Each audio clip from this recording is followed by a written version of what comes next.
Hola, ¿qué tal? Yo soy Luisa Canturríos y le doy la bienvenida a una emisión más de Hashtag Polémica en redes. Durante las últimas semanas, el promedio de casos diarios de COVID en México ha sido de 5,000, pero hemos tenido días desde esta cifra y hasta los 8,000 casos en solo 24 horas. Por eso hablamos de una tercera ola. La primera fue a inicios de la pandemia. De mediados de mayo del año pasado y hasta finales de julio tuvimos cada vez más contagios diarios hasta llegar a días de 9,000. La segunda ola comenzó a principios de diciembre y la tendencia de casos siguió a la alza hasta finales de enero.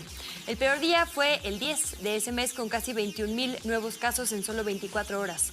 Sin embargo, esta nueva ola se ha diferenciado porque las muertes no crecen a la par de los contagios. La vacunación ayuda, pero no lo es todo. Es esta nuestra polémica de hoy. Para analizarla, agradecemos mucho la presencia de la otra mitad de la conducción de este programa, como siempre, Ixchel Cisneros Soltero. Bienvenida a tus redes, Ixchel. Muy bien, muchas gracias por esta bonita presentación. Me encuentran en @chelagüera y estoy también en Facebook como Ixchel L. Cisneros. Recuerden que en TikTok solamente soy boyerista, pero también por ahí nos podemos ver y platicar. También tenemos a un viejo conocido, el doctor Olivo Iglesias Guzmán. Bienvenido. Muy buenas, lo que sea que nos estén viendo, tardes, mañanas, noches. Olivo, ¿cómo estás? ¿Qué tal? Buenas noches. ¿Todo bien por aquí? Mis redes siguen siendo solo el Facebook, Olivo Iglesias. Olivo, ya necesitamos Twitter. Pero no. Es que, híjole, no, me da miedo, la verdad es que me da miedo. Haces bien. ¿Por qué? Está bueno. Me sigo manteniendo de boyerista. Bueno, tú que proteges la salud, sin duda no es un lugar muy sano muchos días. Eso sí. Precisamente. Hay que predicar con el ejemplo. Tenemos también al doctor e investigador Omar Bello. Omar, ¿tú sí tienes alguna red social que compartirnos? Sí, de hecho pueden seguirme en Twitter, ahí está Omar Bello MD, con muchísimo gusto. Muchísimas gracias. Pues antes de entrarle de lleno a la polémica, le recuerdo a nuestra audiencia que puede participar en nuestra encuesta de Twitter. La pregunta es la siguiente: ¿cuál consideras que es la principal causa del aumento de contagios del nuevo coronavirus en nuestro país? Y las opciones son A, relajamiento de medidas, B, tasa de vacunación baja, C, nuevas cepas o D, no lo sé. Le invitamos a que comente en @canal14mx con el hashtag de nuestra polémica del día, que es tercera ola. Si te parece, Ixchel, comenzamos con las opiniones profesionales. Totalmente. No sé si coinciden con nuestra presentación a esta emisión. Efectivamente vemos un alza en los contagios que se pueden notar con los nuevos casos, los casos en 24 horas, que son cada vez más, cada vez días de mayor número de casos. Omar, pero las muertes no son las mismas de lo que tuvimos en las dos olas pasadas. De hecho, si comparamos la primera ola y la tercera, estamos más o menos en los mismos casos diarios, pero las muertes sin duda se ven diferentes. Y bueno, nada que ver con la segunda ola. ¿Cuál es tu apreciación, Omar? Sí, pues bueno, estamos ahorita enfrentándonos a un nuevo escenario en la pandemia. Primero, hay que considerar que cuando nos presentamos en la primera y en la segunda ola, pues nos estamos enfrentando a un escenario donde la vacunación aún no era lo suficientemente alta. Ahorita estamos en un escenario donde la vacunación en mayores de 18 años ha aumentado. Ya tenemos una tasa de vacunación superior al 70% en personas mayores de 50 años en prácticamente todo el país, salvo ciertas excepciones. Y pues bueno, nos estamos enfrentando a una variante que es la variante Delta, y la variante Delta tiene ciertas propiedades que la hacen un poco distintiva. Por un lado, sabemos que es una variante más contagiosa, no necesariamente sabemos que sea una variante más letal o más grave. Hay ciertos datos que sugieren que pudiera aumentar el riesgo de hospitalización. Sin embargo, pues nos estamos enfrentando con un escenario distinto, porque ahora gran parte de la población que se infectaba, que era población mayor de 50 años, y que desafortunadamente terminaba hospitalizada o fallecía, pues ahora está enfrentando con un poco más de resiliencia a la pandemia. Entonces, sí nos encontramos con esta disonancia en la que ahora vemos que los casos siguen aumentando y las hospitalizaciones no aumentan necesariamente a la misma velocidad. Y definitivamente, como también ha mejorado la atención de pacientes con COVID en muchos centros, pues ahora muchos pacientes ya están pudiendo recuperarse. A pesar de que se hospitalizan, pues ya no fallecen. Entonces ya no estamos viendo esta paridad de que suben los casos y más o menos son 2 semanas cuando empiezan a subir progresivamente las hospitalizaciones y las muertes. Esto ya no se está observando. Sin embargo, no implica que no esté habiendo una cantidad muy alta de contagios. De hecho, nosotros no tenemos tanta certeza de cuántos contagios hay debido a que no necesariamente tenemos tantas pruebas. Eso es algo que no nos permite identificarlo, y ahora, como se está infectando más población joven, la población joven enfrenta una propiedad única, que es que son los más propensos a desarrollar el espectro asintomático o el espectro con síntomas que no son respiratorios, o sea, que no cursan con falta de aire, con fiebre, con tos, y que por ende pueden no ser detectados por las pruebas o pueden no, o sentirse de una forma que no requiera ir por una prueba, ¿no? Entonces, pues sí, vamos a seguir viendo esta disparidad y que ahora pues nos va a poner en un estado diferente de alerta, porque un indicador muy duro que usábamos era la mortalidad, pero ahora no lo tenemos tan claro. La hospitalización tampoco es un indicador muy claro. Entonces, la única solución sería que rastreáramos mejor la pandemia, que hiciéramos una mayor cantidad de pruebas para quien la quiera hacer, quien sepa que se está exponiendo en el transporte público, quien sepa que su trabajo lo exponga. Eso es algo que tenemos que empezar a pensar desde ahorita para cambiar una estrategia de cómo monitorear una epidemia ahora que la mortalidad está disminuyendo.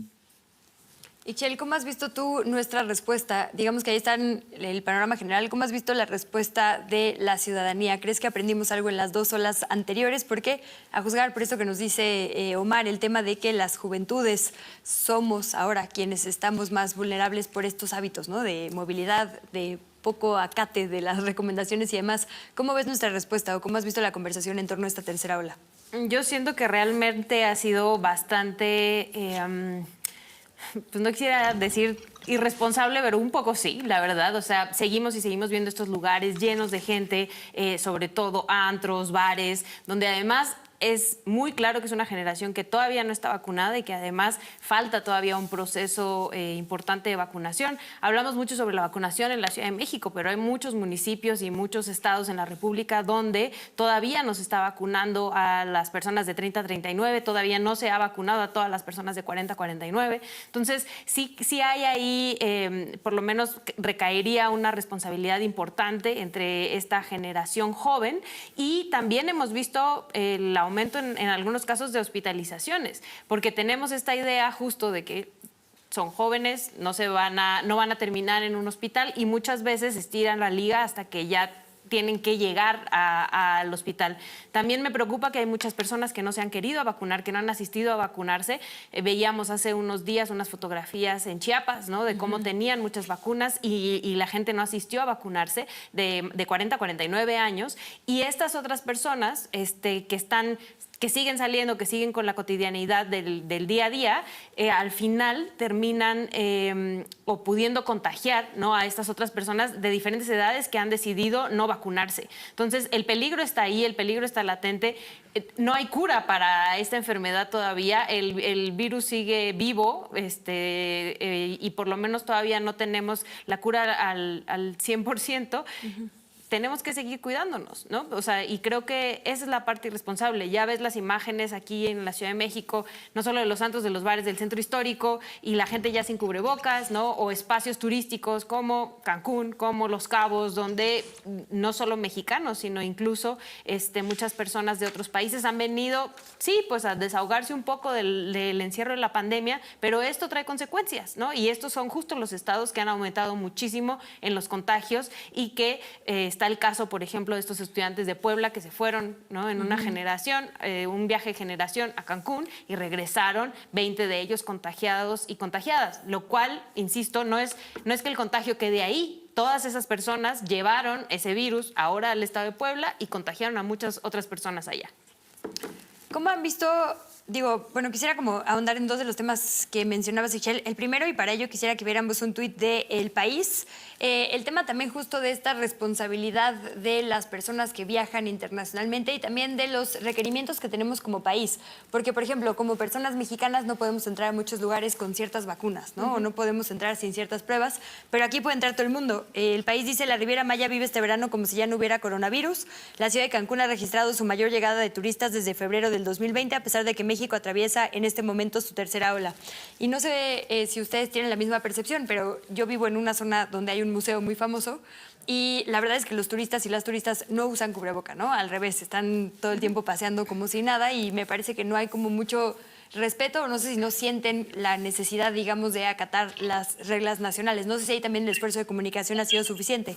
Y quisiera sumarte otra pregunta, Omar, y para ello quisiera que viéramos el tuit de Cuitláhuac García, el gobernador de Veracruz, que dice: este sábado y domingo en el Estadio Luis Pirata Fuente, en el puerto de Veracruz, en coordinación con Protección Civil, hemos instalado un módulo de sanitización de 11 a 2 de la tarde para que puedan llevar sus vehículos a desinfectar. Entonces ahí sumo otra pregunta, hablando ya del esfuerzo de las autoridades, no solo de comunicación, sino de aprendizaje, porque me parece que esto de desinfectar superficies, de los tapetes, de un montón de medidas que al principio eran muy importantes, ahora ya no, según entiendo la comunidad científica, ya no son la prioridad y aún así los gobiernos están gastando en ellas o poniendo esfuerzos en cosas que quizá no son lo más efectivo. ¿Cómo ves tú la reacción, digamos, en estos dos ámbitos? Controlar las olas de turismo y, si no, controlar, darles la bienvenida, por supuesto, pero pidiéndoles que se acaten las medidas y las medidas también locales, ¿no? Como la de este gobernador. Pues hay dos formas de verlo. La primera es que no hay ningún problema con que definitivamente se deje entrar a turistas. Muchos países ya lo están haciendo, pero los protocolos de seguridad tienen que ser estrictos. Es decir, tenemos que establecer un protocolo en el cual se establezca, por ejemplo, si queremos recibir solamente a población vacunada, bajo qué criterios van a demostrar que ya están vacunados. Eso es algo que es importante que tengamos que establecer. La segunda es, si les vamos a pedir una prueba, tenemos que protocolizar qué prueba y desde cuándo queremos que esté disponible. Yo creo que es algo importante y ya estamos en un punto en la pandemia en la que no sería poco razonable pedir que los turistas que lleguen, sobre todo turistas extranjeros, lleguen con una prueba. O sea, lo ideal sería que cualquier persona que se quiera subir a un avión, dado que va a haber una alta tasa de exposición, pudiera tener acceso al menos a una prueba rápida para poder estar seguro, con cierto grado de confianza de que si es que están infectados, al menos su carga viral sea lo suficientemente baja como para que no puedan iniciar una cadena de contagios, ¿no? Se puede definitivamente hacer viajes seguros. Ahora, eso requiere mucho compromiso de parte de las autoridades y de las aduanas como para que se puedan generar estos protocolos y que sean reproducibles, ¿no? Ahora, por otro lado, hablando un poco de las medidas de sanitización y todo eso, francamente, su beneficio es mínimo, si no es que nulo en la mayor parte de los casos. Ya sabemos que SARS-CoV-2 sí se puede transmitir por superficies, pero es sumamente baja la transmisión que ocurre a través de superficies. La mayor parte de la forma de transmisión que nosotros vamos a observar es a través de gotitas respiratorias y aerosoles. Eso se puede lograr con una buena ventilación, una adecuada, sana distancia para disminuir la probabilidad de contagio y disminuir los aforos. Entonces, lo que deberían estar haciendo los gobernadores para garantizar, si quieren que haya estas actividades que se den porque benefician a la economía, pues lo que necesitamos es que garanticen sana distancia. Necesitamos que garanticen que el aforo no sea lo suficientemente alto como para que pueda haber suficiente distancia entre personas y que estén bien ventilados los lugares. La sanitización es un gasto que francamente es innecesario, que su beneficio no es lo suficientemente bueno y que si bien da un teatro de seguridad, pues no nos va a dar la ventaja de poder mejorar las actividades y que se abra de manera segura. Entonces, pues tenemos que tener mucho cuidado con a qué le damos prioridad y definitivamente una de las prioridades no es sanitizar. Mucho más prioritario estar seguros de que estamos lidiando con protocolos que están basados en evidencia, ventilar, que es garantizar la sana distancia y que es permitir que el aforo no esté lo suficientemente alto como para que se den contagios persona a persona. Olivo, nos quedan unos segunditos. Si te parece bien, planteo la pregunta y nos la respondes y nos haces el favor a la vuelta del corte. No, nos dicen que tenemos 3 minutitos, entonces a lo mejor si alcanzamos a dejarlo. Había pensado que uno. Lo mencionaban ahora, discutíamos justo hace unos momentos el tema de las restricciones para viajes internacionales, ¿no? Las que se nos piden y las que pedimos. Y yo ahí quisiera preguntarles, sobre todo, Ixchel, tú que estás muy familiarizada con los temas de discriminación y a ustedes dos, por estos certificados, ¿no? Que ya estamos expidiendo en México y que se están pidiendo en muchos lugares del mundo. Digo, aparentemente podría ser una medida emergente o temporal muy buena justo para evitar más contagios, pero también puede ser una medida que siente un precedente peligroso en cuanto a discriminación, ¿no? Si ahora pedimos este tipo de certificados de salud, ¿qué pueden pedir los países en el futuro? ¿Cómo ves tú, doctor Olivo? Pues bueno, es un tema bastante complejo, ¿no? Últimamente ha habido mucho de ese tipo de preguntas y en algún momento me encontré hasta una discusión sobre Estados Unidos pidiendo como requisito de entrada tener alguna de las vacunas reconocidas por ellos, ¿no? Que a mí se me hizo desde el inicio de la pregunta algo poco probable, porque Estados Unidos está invitando al mundo a vacunarse, ¿no? Allá. Entonces se me haría muy raro que te inviten a vacunarte, pero tengas que llevar un comprobante de vacunación para poder entrar. Al respecto, El requisito como tal más serio que yo he visto, que entró en vigor empezando este mes, el 1 de julio, fue el que pone la Unión Europea, ¿no? El territorio Schengen, en el que piden un comprobante de vacunación de alguna de las vacunas reconocidas y que en un inicio eran solamente 4, pero se ampliaron, se incluyeron también la Sinovac y la de Sinopharm, y que son las que están en la lista reconocida por la OMS, ¿no? Entonces, pues las personas que estamos vacunadas con CanSino sí nos sentimos discriminados. Y además, pues es un requisito que ha sonado mucho el tema del comprobante de vacunación, pero que cada país pone como requisito si sí o si no. Entonces, para entrar a España, por ejemplo, puedes cumplir con requisitos para poder viajar que te eximen de tener un comprobante de vacunación siempre y cuando lleves alguna de las siguientes, ¿no? Y entonces ponen una PCR negativa o una prueba antigénica negativa o algún otro requisito, ¿no? ¿Quiénes pueden viajar a España? Pues personas que sean cónyuges de algún residente español o ciudadano español, que tengan un motivo urgente de viaje y que tengan cómo comprobar. Personas que estén en tránsito, por ejemplo, ¿no? También eso es una cuestión bien curiosa de la cuestión migratoria, el tema de, bueno, yo voy a Rusia o no voy a Turquía, pero voy a pasar por Madrid. Entonces, ¿qué onda con el tema de los certificados de vacunación? Y ahí se hace un revoltijo porque cada país pone sus requisitos, ¿no? Entonces es un tema que sí se presta mucho a cuestión de discriminación. Porque nos va a entrar una pausa en cualquier momento, pero cerraste perfecto. Entonces, si les parece, regresamos con este tema. No se vaya, comente con nosotras, con nosotros, con el hashtag Polémica en Redes, hashtag Tercera Ola en @canal14mx. Volvemos.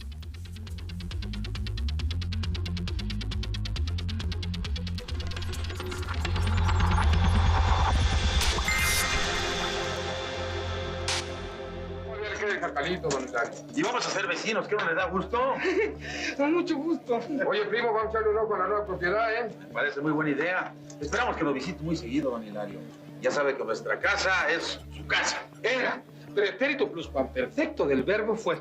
Cinema 14 presenta Matiné. Ahí vienen los Argumedo. Miércoles, 10 horas. Canal 14. Tus causas, tu canal. Ahora todas tenemos que ser una, como cuando éramos pequeñas.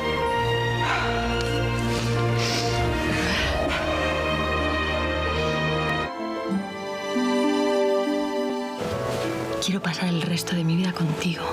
Quiero que todos los días sean tan bonitos como este. Y sí, quiero casarme contigo.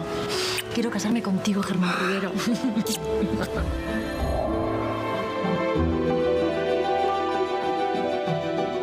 Hablaban de mí, ¿no? Pues aquí me tienen. Virgen Santísima. Madre, siéntese. Me estaban criticando, ¿verdad? Pues aquí estoy. La vergüenza de la familia Silva y la vergüenza de los Loigorri. ¿Cómo puedes tener tan poca vergüenza? ¿Y a ti cómo se te ocurre no invitarme a un evento tan importante como este? No te considero mi hermana.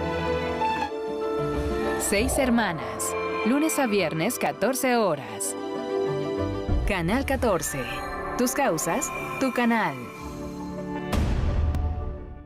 Como televidente tienes derechos y cuentas con tu Defensoría de Audiencias. Tú y yo tenemos derecho a recibir contenidos plurales y veraces. También a ver programas que fomenten integración familiar, valores artísticos y culturales, que propicien la igualdad y divulgación de la ciencia. Exige que en estos no haya discriminación y censura y que respeten los derechos humanos y equidad de género. Si lo anterior no se respeta, exprésalo. Es tu derecho. Conoce tus derechos como televidente. Defensoría de Audiencias, tu espacio de diálogo con la televisión.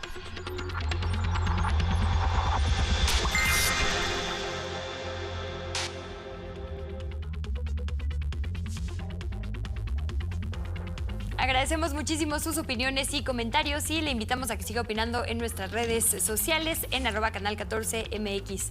Y Chel, si te parece, les seguimos entrando a este tema, el de los certificados en esta nueva ola, digo, en México y en el mundo, ¿no? Ahora esto podría ser una solución, digamos un parche al problema de contagios, pero en el futuro podría ser un mal precedente. Sí, totalmente. Creo que incluso no tendría que irme hasta el futuro. Actualmente es un mal precedente. Por ejemplo, ahora que fueron nuestras compañeras y compañeros zapatistas a España, justamente veremos si les dejaban entrar justamente porque no tenían las vacunas. Y esto ya hace que haya un grupo de personas que no tiene acceso en principio a las vacunas ni tampoco a hacerse una prueba de PCR, pero sí tiene una necesidad de este viaje, ¿no? Que era en el caso de las comunidades zapatistas, que no pueden demostrar que no tienen COVID-19 y pudieran haberle cerrado la puerta, que también puede haber sido un pretexto para cerrarles la puerta por la parte política, ¿no? Que creo que es por ahí por donde podríamos agarrarlo en un futuro, que como bien dices, esto podría no terminar ahora y después ya pedirnos pruebas de salud a las personas migrantes que normalmente no quieren en estos países, en estos grandes países, ¿no? A diferencia de Estados Unidos, que como bien dice Olivo, está invitando abiertamente a que la gente se vacune, también porque esto para ellos les representa un importante ingreso económico en la parte turística. Tampoco es que las y los estadounidenses, sobre todo el gobierno estadounidense y de los estados que empezaron, ¿no? En principio eran Texas, Arizona y ahora ya empezaron muchos más estados a invitar a que fueran las y los migrantes a vacunarse, bueno, migrantes con papeles, a vacunarse a Estados Unidos, porque para ellos les representa económicamente el reactivar, ¿no? Y además tenían muchas vacunas, lo cual también es contradictorio cuando hay muchísimos países en el mundo que no tienen vacunas, ¿no? Entonces, que hay mucha población que pudiera estar utilizando esas vacunas sin necesidad de invertir y viajar a Estados Unidos. Y esto ya per se es una discriminación. ¿Por qué? Porque no todas las personas tienen los recursos económicos para poderse ir a vacunar a un país como lo es Estados Unidos. Claro. Aprovechando que ya tenemos a Olivo, Omar, quisiera ver si podemos ahondar en dos temas que ponía sobre la mesa de discusión al principio del programa. El tema de la información disponible, ¿no? Esto de que los datos quizá no son muy certeros entre que la gente joven no se siente tan mal como para hacerse una prueba y demás. Quisiera que viéramos un tuit de pues @doctoroficial, así se llama su cuenta, y dice: cuéntenme su experiencia con hashtag la tercera ola. Yo regresé el martes y ya llevo 4 pacientes menores de 30 años vacunados que se han infectado, con afectación del parenquima pulmonar importante, pero que cursaron como cuadros leves. Queda claro que las vacunas salvan vidas, pero el tema es 4 pacientes menores de 30 infectados, ¿no? Un grupo que parecería no ser uno vulnerable, teniendo algunas afectaciones, afortunadamente menores, pero ahí están. Entre más avanza la pandemia, más sabemos que quizá los datos generales, digamos estas como verdades que se decían por los promedios mundiales, no aplican a México. En México nuestra población joven también tiene muchas comorbilidades que quizá en otros países no. Entonces a lo mejor la data internacional, digamos, en los promedios de Estados Unidos o de Europa no nos aplica necesariamente. ¿Qué hemos aprendido sobre este tema? Es decir, hay algunos cambios en las estrategias que deberíamos estar considerando en México rumbo a esta tercera ola, entendiendo ya que nuestro país es su propia realidad y toda la información que ya tenemos. Y si les parece bien, les sumo otra polémica también. Oliva, ahora que hablábamos de la vacunación disponible y que Ixchel hablaba justo de estas poblaciones migrantes, hay muchos países donde mucha población está vacunada y muchos países donde prácticamente nadie. Hay ciertos llamados de organizaciones internacionales diciendo: si ustedes ya están vacunando a la población menor de edad, ¿no? O menor de 18 años, mejor manden esas vacunas a los países donde la población médica, de enfermería, de intendencia no ha sido vacunada, ¿no? ¿Cuál es también su pensamiento, su opinión sobre estos temas? Si quieres, Omar, empezamos. Pues bien, ahí... perdón. Si quieren adelante. empezamos con Yo iba por Omar. orden, pero quien quiera. No, está bien, mejor que se hable de discusión. Está bien, perfecto. Con Omar está perfecto. Muy bien. Sí, pues es una pregunta un poco complicada porque realmente nosotros nos dimos cuenta que había casos asintomáticos y casos sin síntomas respiratorios de COVID-19 casi desde junio del año pasado. O sea, llevamos un año sabiendo que la estrategia de pruebas basada en síntomas no es la mejor estrategia para rastrear casos, que nosotros no debemos de usar solamente a las personas que no tienen síntomas, ni solamente el triage con síntomas respiratorios, o sea, que tengan falta de aire, que tengan tos, que tengan fiebre, como los criterios para hacer una prueba, ¿no? Y entonces estamos perdiendo muchos casos precisamente porque el espectro de COVID es sumamente amplio. Y como el espectro de COVID es sumamente amplio, pues nosotros a veces no detectamos estos casos, ¿no? Y sobre todo los casos asintomáticos son más frecuentes en personas jóvenes. Entonces, una persona que a lo mejor no presentó ni un solo síntoma, pues no necesariamente se va a ir a hacer la prueba, ¿no? Y pudiera estar contagiando. De hecho, ya se ha demostrado que hasta el 70% de la transmisión pudiera estar siendo ocasionada por personas que no tienen síntomas. Entonces, ¿qué sería lo ideal? Pues estamos en una apertura económica, eso es indispensable para que funcione la sociedad, para que el impacto no esté tan marcado en nuestra economía, ¿no? Pues lo que se puede hacer es aumentar la disponibilidad de la prueba para que las personas que se están exponiendo, que sepan que todo el tiempo van a estar en transporte público, que tienen que estar saliendo, que trabajan con personas, se pudieran hacer pruebas hasta semanales para que puedan tener un mejor control de este tipo de situaciones, ¿no? Es algo que desafortunadamente no se ha cambiado, que es algo que se tuvo que cambiar desde el año pasado para tener un mejor control, y que lo que se ha visto es que las pruebas no resuelven todo el problema. O sea, necesitamos identificar los focos rojos, dónde están surgiendo los casos, hacer rastreos de casos, aislarlos oportunamente y desde luego darles apoyo para que las personas que no se puedan aislar, porque eso es algo que es muy difícil. No es que nada más les digamos, oye, aíslate, y si es una persona que vive al día y puede perder su trabajo, o que no necesariamente, o que trabaja en informalidad y que no tiene una red de apoyo para poder aislarse. Todo eso se tendría que hacer, ¿no? Sobre todo ahorita que vamos a lidiar con población económicamente activa. Si lo que genuinamente queremos es parar los contagios, se les debe de dar facilidades a las personas para que se puedan aislar.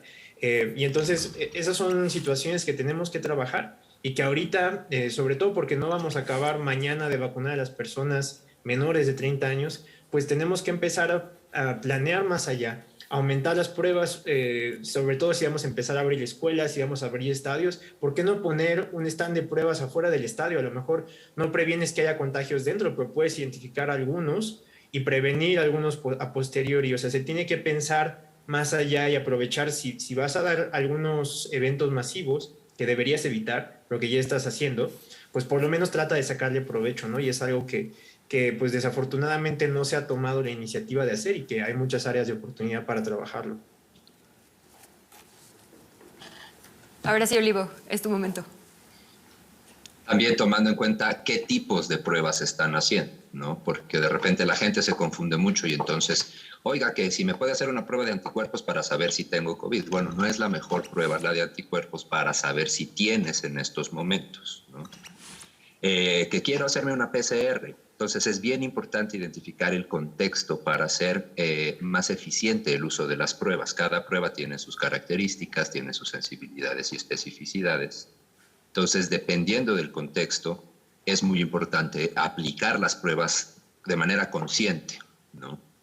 La utilidad de las pruebas no es iniciar un tratamiento, no es como que tener una prueba PCR positiva me esté indicando empezar oxígeno suplementario, ni empezar esteroides, ni ningún otro tipo de tratamientos. La utilidad es confirmar que la sintomatología se debe a, o que esa persona que tiene un riesgo exposicional tiene un contagio, y empezar los aislamientos, ¿no? Entonces, identifico a una persona con una prueba positiva y hago un cerco sanitario, investigo cuántas personas han tenido un contacto de riesgo con esta persona y a las más que se puedan, porque obviamente cuando alguien me dice, oiga, es que estuve en Pantitlán a las 7 de la tarde, pues va a estar imposible darle un rastreo a todas las personas que tengan o que cumplan con la definición de un contacto estrecho, ¿no? Pero sí podemos identificar, oye, ya tengo 5 pacientes con una prueba positiva que han estado usando el metro, ¿no? Entonces, ¿eso qué me quiere decir? ¿O eso qué riesgos me está implicando? El tema de las pruebas rápidas de antígenos tiene ahí el sesgo de los falsos negativos, ¿no? Y depende cómo se utilicen. Los CDC en Estados Unidos sugieren como un método, como una vía para control del contagio en espacios laborales, el uso de pruebas rápidas. Inclusive ya en otros países existen las pruebas de autoaplicación, que la persona se la hace en su casa, no tiene que acudir con un médico o alguna farmacia o algún laboratorio. Pero ¿qué tanto se tienen que hacer, ¿no? Y entonces uno ve los protocolos que sugieren aplicarse y si estás en un riesgo exposicional, por ejemplo, te sugieren hacerte una prueba a los 5 días, a los 7 días, a los 10 días, a los 12 días, y entonces pues una sola prueba no te dice mucho, ¿no? Oiga, doctor, es que estuve en contacto con una persona que dio positivo a COVID. me hice la prueba de antígenos y salí negativo. ¿Qué tengo que hacer? Estrictamente hablando, según protocolos de los CDC, por ejemplo, es aislarte todavía. No por tener una prueba negativa ya estás dado de alta del riesgo, ¿no? Inclusive es un riesgo muy alto el que tú presentas de seguir yendo a trabajar y justamente lo que comentaba Omar hace un momento, seguir transmitiendo y seguir propagando el virus, ¿no?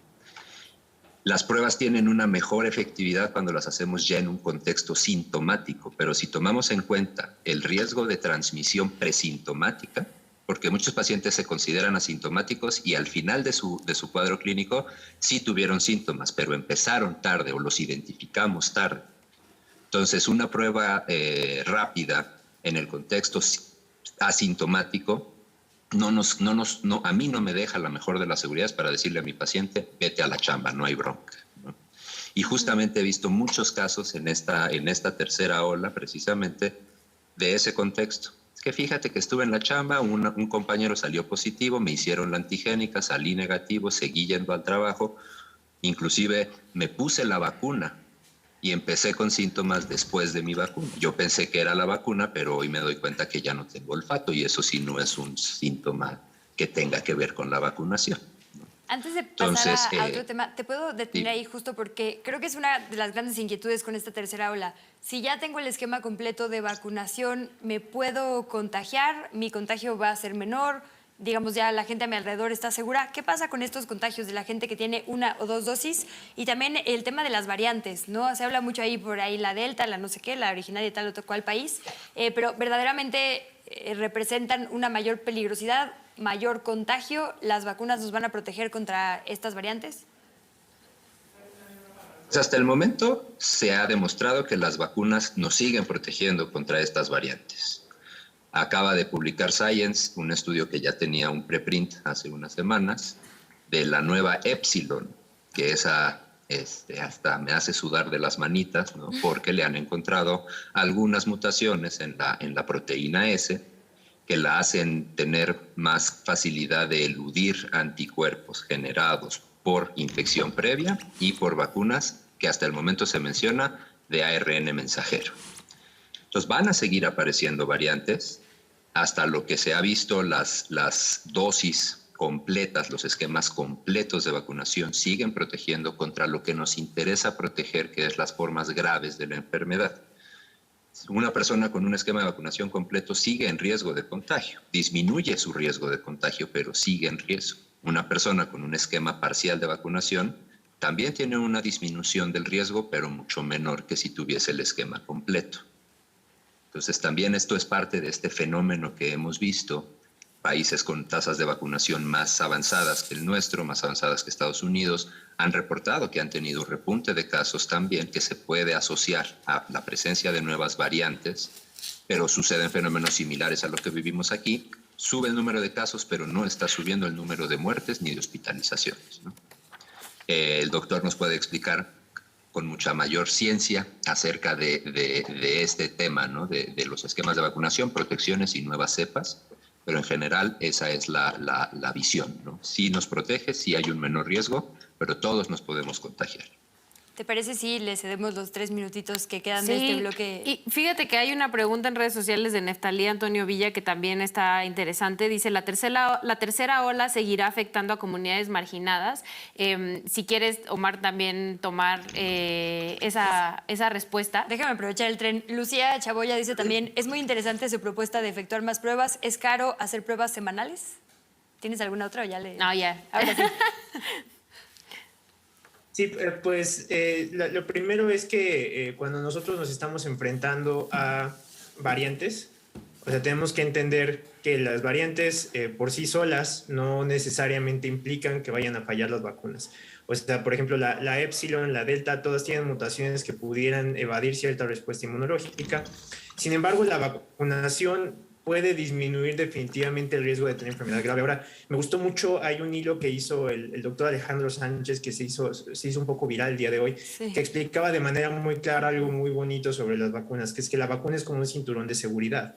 O sea, no es que por ponerte una vacuna tú vas a dejar de tener no vas a tener riesgo de infectarte, no vas a tener riesgo de que algo te pase, al contrario. Es como un cinturón de seguridad, puedes chocar desde luego, pero si chocas no necesariamente vas a tener algo muy grave, incluso si te da una forma grave no necesariamente te vas a morir, ¿no? Entonces, sí es más probable estando vacunado que si te infectas sea por una variante, eso sí es cierto. Sin embargo, eso no necesariamente implica que nos debamos de no vacunar porque no se hizo para Delta o no se hizo para Epsilon, ¿no? Ahora, sobre lo que comentaban de las comunidades marginadas, pues esto es todavía más importante porque la vigilancia genómica está muy focalizada en las ciudades. Entonces no sabemos muy bien qué esté pasando en comunidades más marginadas, donde a veces esta vigilancia genómica no es clara. Entonces no sabemos si Delta ya esté ahí. Y a veces en esas comunidades marginadas que tienen alta densidad poblacional, mucho más difícil mantenerse a la distancia, mucho más difícil ayudar a que las personas se aíslen. Entonces una variante contagiosa como Delta puede tener un impacto muy alto. Y en ese mismo tenor, que las pruebas se hagan con los esquemas, como comentaba el doctor Olivo, semanales o cada 7 días, pues desde luego es caro, ¿no? Y eso hace todavía más difícil que estas comunidades marginadas lo puedan hacer. Entonces, tenemos que adaptarnos a las comunidades donde estamos trabajando, ¿no? No es lo mismo prevenir la pandemia en la Ciudad de México que prevenirla en los estados, que prevenirla en los pueblos de los estados, ¿no? Y eso es algo que desafortunadamente no se ha logrado hacer una integración entre los gobiernos federal y local, que nosotros podamos adaptar el control de la pandemia genuinamente a las condiciones de la población donde nosotros estamos trabajando. Entonces, Omar, si me sobre todo ahora con las nuevas nos va a entrar variantes, pues estamos en riesgo. Un corte para que no se te corte la idea. ¿Te parece si lo dejamos ahí y regresamos con este tema, la integración de estrategias en todos los niveles de gobierno? Antes de irnos a la pausa rapidísimo, le recuerdo a nuestra audiencia la pregunta de nuestra encuesta, que es: ¿cuál considera que es la principal causa del aumento de contagios de COVID en nuestro país? ¿Relajamiento de medidas, baja tasa de vacunación, nuevas cepas o no lo sé? Volvemos, no se vaya.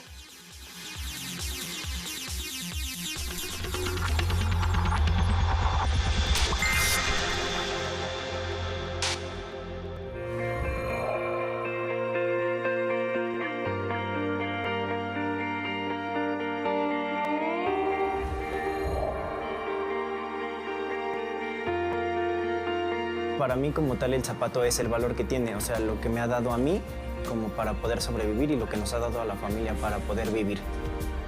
Una zapatería, un negocio familiar, aquí encuentran la felicidad de los zapatos.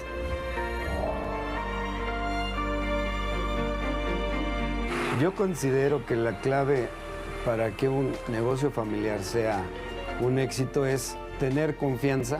Es constancia, amor al trabajo, pero que toda la familia tenga una comunicación efectiva y que tengas la mente abierta. Todo queda en familia. Lunes, 13:30 horas. Sábado, 10:30 horas. Canal 14. Tus causas, tu canal. Ciclo Verano de Cine. Es inútil que pierdan el tiempo buscando a don Alejandro. Está en nuestro poder y lo soltaremos sano y salvo cuando paguen el rescate que oportunamente fijaremos. Es todo. No, dice algo más. Y cuídense de llamar a la policía. Ajá. El recado clásico de los plagiarios. Ahora habla. Estoy desarmado. Yo solamente quería preguntarle por qué nos persigue. Nosotros no hemos cometido ningún delito. ¿Y a ustedes quién los llamó aquí? ¡Lárguense! Cinema 14 presenta Función para desvelados. Ciclo Verano de Cine. El mensaje de la muerte. Miércoles, 23 horas. Canal 14. Tus causas, tu canal.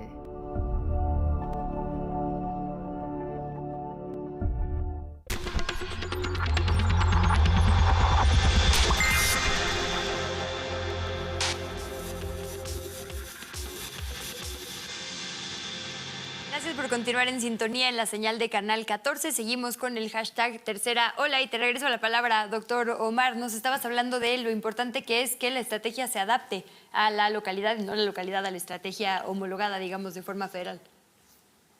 Sí, muchas gracias. Pues la verdad es que es un problema que ha existido desde el principio de la pandemia. O sea, nosotros tratamos de adoptar las medidas que se hacen en Europa, que se hacen en Estados Unidos, pero la realidad de México es sumamente distinta, ¿no? Aquí nosotros tuvimos que pensar que no es lo mismo que se le pida a una persona a lo mejor que vive en el centro de la Ciudad de México, que trabaja en una oficina, que sabemos que se puede aislar y quedarse en su casa, pues que si se infecta se vaya a su casa, ¿no? Y siga a lo mejor trabajando en home office, o que le den, como debería de ser, algunos días de descanso en lo que esté infectado, que a lo mejor a una persona que trabaja en el sur mismo de la Ciudad de México, en Milpalta, a lo mejor se dedica a la agricultura, y que perder un día de trabajo puede ser perder el sustento de ese día. Y se tiene que pensar en todo esto, no es como que no exista desde los gobiernos locales y federales una noción de que existe esta heterogeneidad dentro de la sociedad mexicana. Entonces la pregunta es, ¿por qué no se hizo una estrategia que trate de integrar todo eso?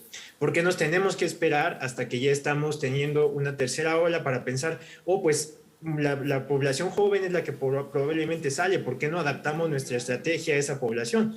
Ahorita estábamos platicando en el corte con Olivo y lo que decían, con el doctor Olivo, y lo que decíamos era, pues ¿por qué no hacer como en Estados Unidos está pasando? No hacer un megacentro de vacunación. Sabemos que los jóvenes están yendo a ciertos lugares, ¿por qué no vacunarlos en esos lugares? ¿Por qué no ir a lugares de recreación y poner centros de vacunación cerca?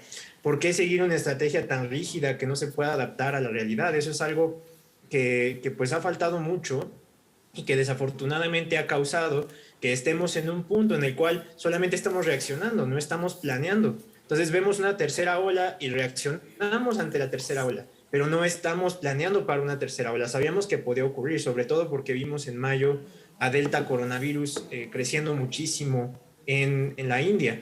Sabíamos que debido a que las fronteras no están cerradas, iba a llegar a México.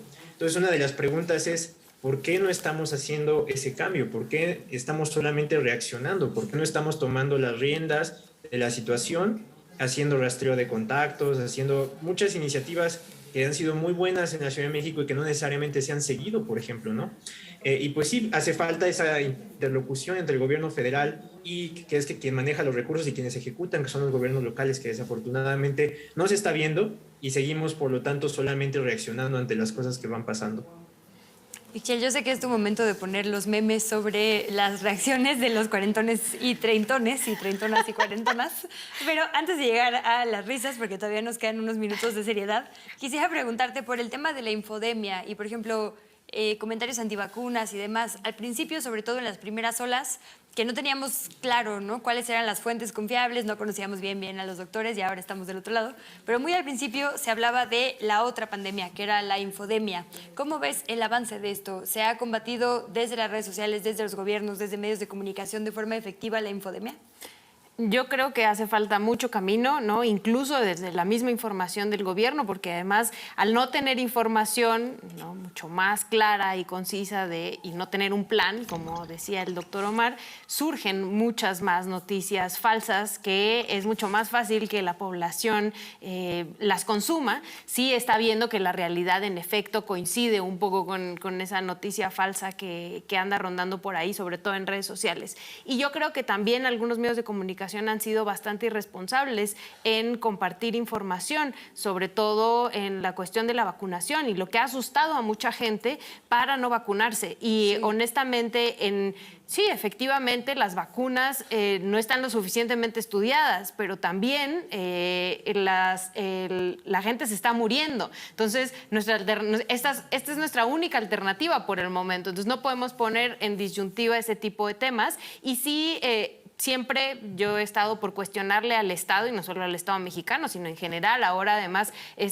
a la comunidad internacional, pero hay que tener mucho cuidado, porque con lo que decimos puede tener repercusiones, y repercusiones muy graves, que eso es, como lo vimos en Chiapas, que la gente no vaya a vacunarse, ¿no? O gente que tenía miedo de vacunarse, con esto le refuerzas y en efecto dicen, no, pues no voy a ir. Y esto no es solo una persona que no se vacuna, sino es un círculo que puede traer muchos más contagios, muchas más enfermedades en un país como el de nosotros, que ya hemos platicado acá, lleno de desigualdad, donde la gente tiene que seguir yendo a trabajar. O sea, conozco casos personalmente, hay gente que honestamente dijo, sí, yo tuve COVID, pero no pude dejar de ir a trabajar, ¿no? Porque el dejar de ir a trabajar me significa dejar de comer. Entonces, esta estrategia no está funcionando y genera que haya mucha información falsa alrededor. Ahí quisiera, se me olvidaron los memes, pero vi un montón de estos como de comes tacos afuera del metro, ya sabes, todas las cosas que hacemos, pero no te quieres vacunar porque no tienes certeza de qué es. Y nada más ahí preguntarles, porque a mí, digo, por ahí lo leí alguna vez y lo retomo, no me acuerdo exactamente quién lo publicó, pero decía algo así como si fuera un complot, ¿no? Esto de la vacuna por alguna extraña razón, porque tampoco es que haya claridad, ¿no? Hay como muchas teorías sobre por qué no vacunarse, pero fuera del chip yo no he visto así ninguna de, claro, es por X razón. Pero tendrían que estar involucradas todas las universidades, todos los laboratorios, ¿no? Los gobiernos internacionalmente, exacto, digo, y ahí hablamos desde, ¿no?, quienes estudian en biología en nuestra UNAM hasta quienes están estudiando las cepas en las publicaciones científicas, es decir, tendría que ser un complot que básicamente involucre a todo el mundo, ¿no? Yo no me imagino la motivación para algo así. Entonces, ¿cómo desarticulamos esta información falsa? Es decir, ¿qué mensaje le podemos dar a nuestra audiencia el día de hoy para que se vayan completamente seguras y seguros sobre que esta es la estrategia correcta? Olivo, Pues, ¿te tocaba? Sí, ¿no? Por orden. Olivo, perdón. Digo quien quiera, yo. Pues bueno, algo bien importante es saber, ¿no? La vacunación es, y lo habíamos platicado aquí en alguna edición anterior, es lo que yo veo como principio de ver la luz al final del túnel, pero nos faltan kilómetros de túnel por recorrer. No es el fin de la pandemia, ¿no? De repente parte de la desinformación que circula es que las vacunas no están funcionando. ¿Por qué? Porque sigue habiendo contagios o porque siguen subiendo los contagios pese a que la vacunación va avanzando. Entonces, es importante saber que la vacunación no es suficiente para detener. Es una piedra angular para iniciar el camino hacia el fin de la pandemia y que es una de las estrategias clínicas epidemiológicas pues, que ha demostrado a lo largo de la historia ser más efectiva para la contención de enfermedades, ¿no? Hay enfermedades que se han controlado, que se han erradicado, lo pongo entre comillas porque es muy difícil hablar de erradicación, ¿no? Pero que se ha controlado su transmisión poblacional y su presencia y su incidencia y su prevalencia gracias a la vacunación, ¿no? Esta es la primera vez que tenemos vacunas que salen al mercado de manera tan rápida, que eso es un punto que mucha gente tiene inseguridad, es que salió muy rápido la vacuna. Pues bueno, también estamos en el siglo XXI. La última vez que hubo una pandemia de este estilo, de un virus nuevo, era 1918 y no sabíamos ni qué era el ADN. Ahorita tenemos máquinas que en 24 horas secuencian, ¿no? Y que justo tenemos que usarlas y usarlas más y usarlas en donde se requieren. Y que sabemos pues, toda la secuenciación genómica de un virus en cuestión de días, ¿no? Entonces sí, ha sido rápido el avance, pero pues bueno, son de los buenos gajes del capitalismo, del avance tecnológico que ha tenido el globo, ¿no?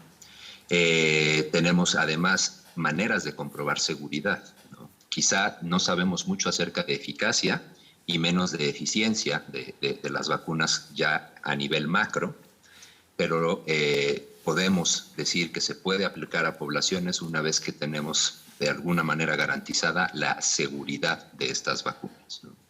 Entonces, en el camino andamos y los estudios han demostrado realmente que las vacunas sí funcionan y no es suficiente la vacunación como va hasta el momento para detener la pandemia, pero con lo poco mucho que se ha avanzado, se ha demostrado que ha disminuido la mortalidad, que ha disminuido las muertes provocadas por el virus, no los contagios, que no es el fin de la vacunación, no es su propósito, pero sí de enfermarte de forma grave o de morir en caso de enfermarte de manera grave.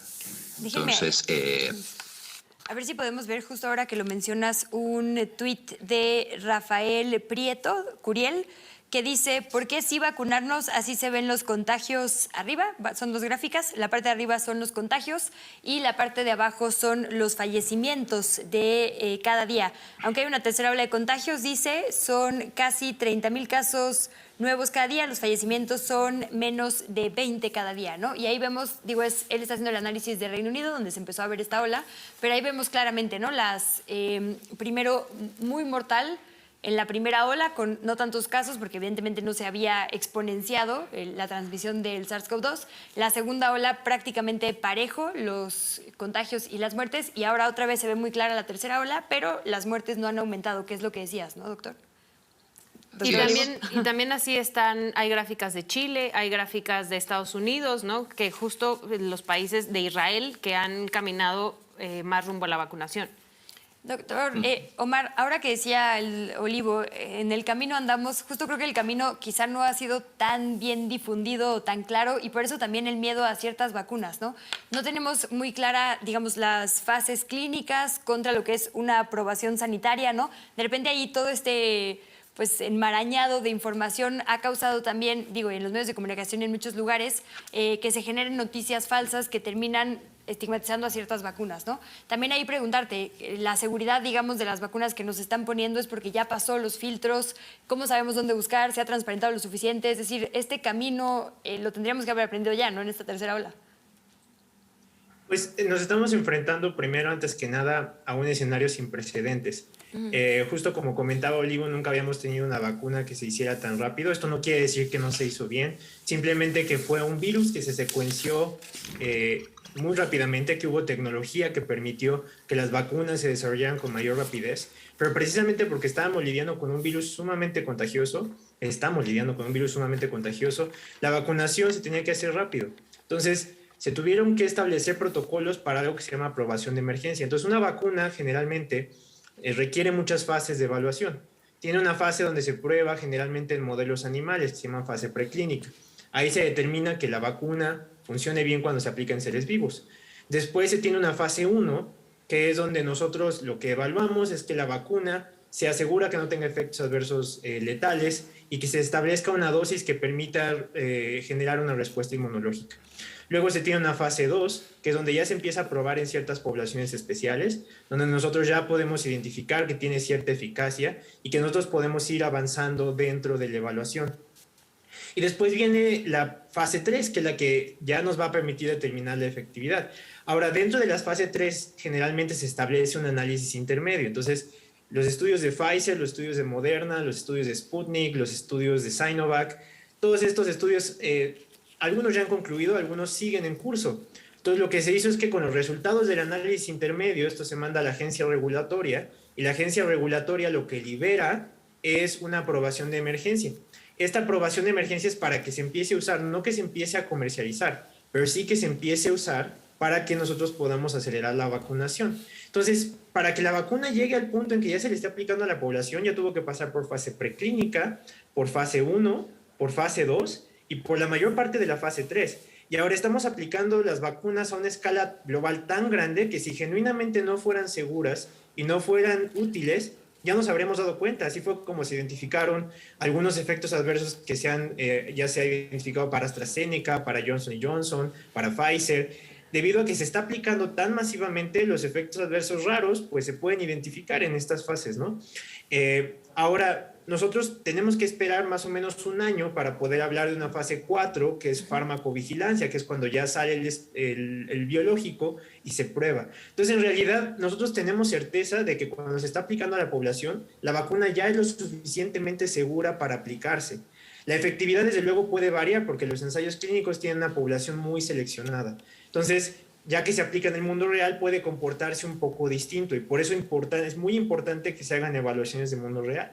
Sin embargo, si una vacuna ya se está aplicando, o sea, pensando en que a lo mejor fuera una conspiración, como comentas, la verdad es que sería una conspiración sumamente cara y muy complicada para que llegara a ponerse ahí. Entonces, si ya se está aplicando en la población, ya es una vacuna segura. Desde luego, algunos tienen un ejercicio de transparencia que podría mejorar. Por ejemplo, yo me apliqué CanSino.